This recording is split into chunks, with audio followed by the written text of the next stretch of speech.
Uyu munsi tugiye kuganira ku gitabo kidasanzwe kibitse ubwenge bwo hambere bwakoreshwaga n'abakurambere bo hambere, ariko bukaba bwaramaze kugenda buzima gake gake bitewe n'uko imyaka igenda ishira.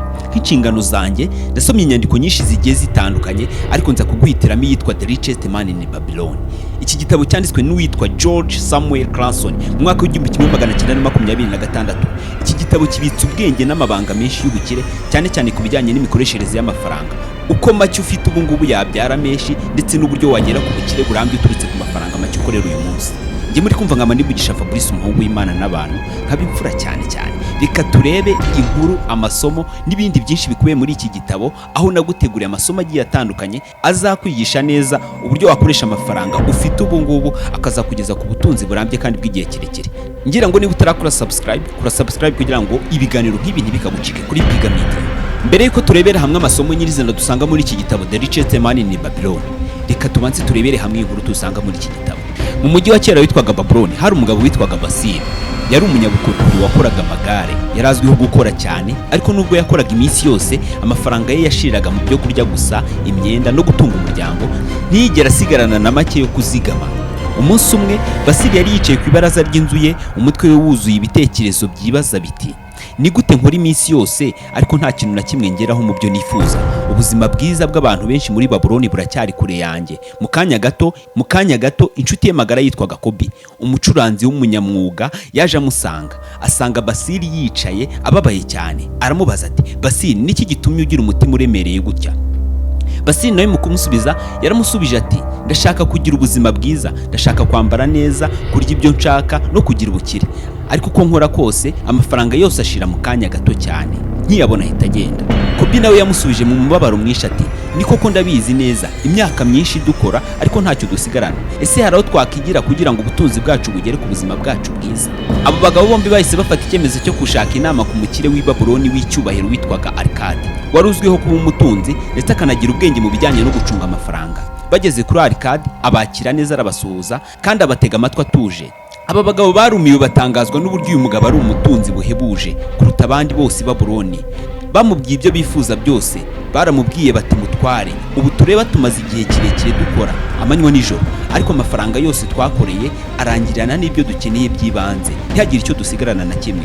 Igitangaje kandi ni uko ufite ubutunzi bungana gutya buri wese yifuza, kandi nta myaka myinshi turusha, twese turi mu cyiciro kimwe, turangana.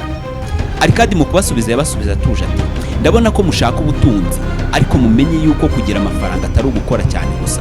Ubukire buturuka ku buryo yacunga, ku kwigira ku bafite ubumenyi, ndetse no gufata ingamba zubaka ejo hazaza. Arikadi yababwiye ko yabaye umukire.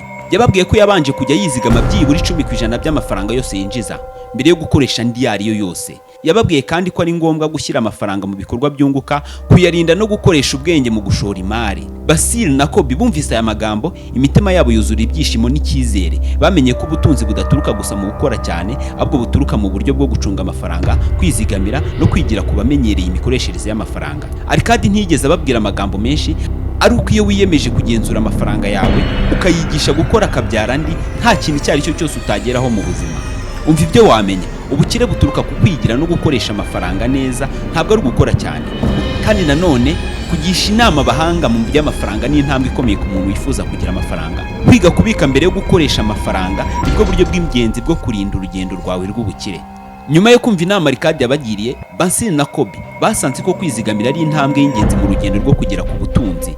Nubwo basanze ari byiza kumenya uko amafaranga akora, basanze kandi ko umuntu atagera ku bukire atarigisha umutungo we kumenya uko wikorera ubwawo. Arikadi yababwiye inkuru y'undi mugabo witwaga Aligamishi, ariko nta buryo bwiza bwo kwizigamira yari afite.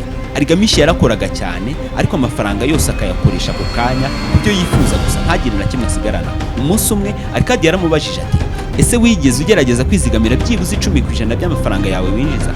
Aligamishi mu kumusubiza yamusubije ati: sinigeze mbigerageza, ntekereza ko amafaranga nkorera ari make, ntayazigamamo, kandi ndacyizera ko nakomeza nkakora byinshi.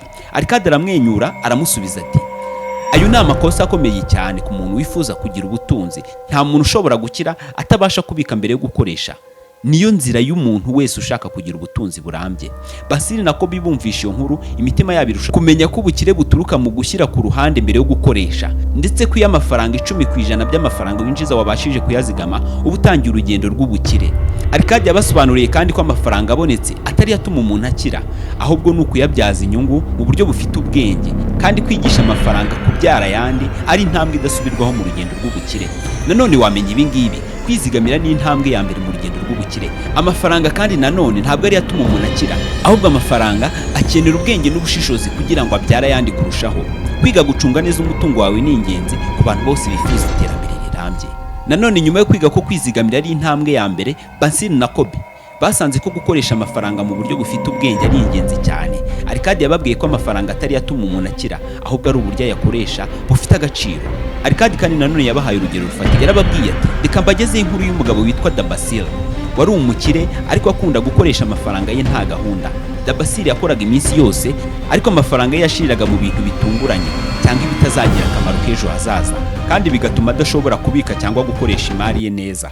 Basili na Kobe bumvise amagambo ye, imitima yabo yuzura ibitekerezo by'ubwenge. Arikadi yakomeje ati iyo umuntu ashaka gukira ntakwiye gukoresha amafaranga yose akoresheje amarangamutima cyangwa ibyifuzo by'ako kanya, ahubwo amafaranga 90% asigaranye kuri ya yandi 10% yabitse asigara akoreshwa mu byangombwa by'ingenzi, mu gukoresha mu buryo bufite icyerekezo, kuyashora mu mishinga ifite inyungu, gukora ibikoresho bifite agaciro, cyangwa kuyashora mu bikorwa byunguka. Arikadi yanabigishije ko gushora amafaranga mu bikorwa bifite inyungu bifasha amafaranga gukora andi.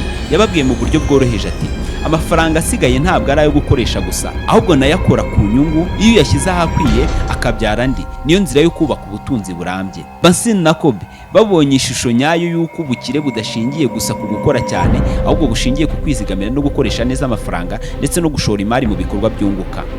Turi gusoza, reka tumenye ibi ngibi: amafaranga agomba gukoreshwa mu buryo bufite ubwenge, aho kuyamarira mu marangamutima y'ako kanya. Gushora amafaranga mu bikorwa byunguka ni ingenzi kugira ngo ubutunzi bukomeze kwiyongera. Ubukire burambye buturuka mu buryo bwo gukoresha no kwigisha amafaranga gukora ayandi. Ndagushimiye cyane. Niba wifuza kuzakurikirana inkuru y'uburyo wakoresha amafaranga ndetse akaba yabyara ayandi ukagera ku butunzi burambye, kora subscribe ujye ubana natwe. Ubutaha nzabategurira inkuru y'uburyo warinda umutungo wawe, uburyo wamenya uko ukora kugira ngo amafaranga yawe arusheho kubyara ayandi. Njye mwari muri kumva nkaba Nimugisha Fabrice, umuhungu w'Imana n'abantu, nkaba imfura cyane. Ndabakunda. Ciao ciao.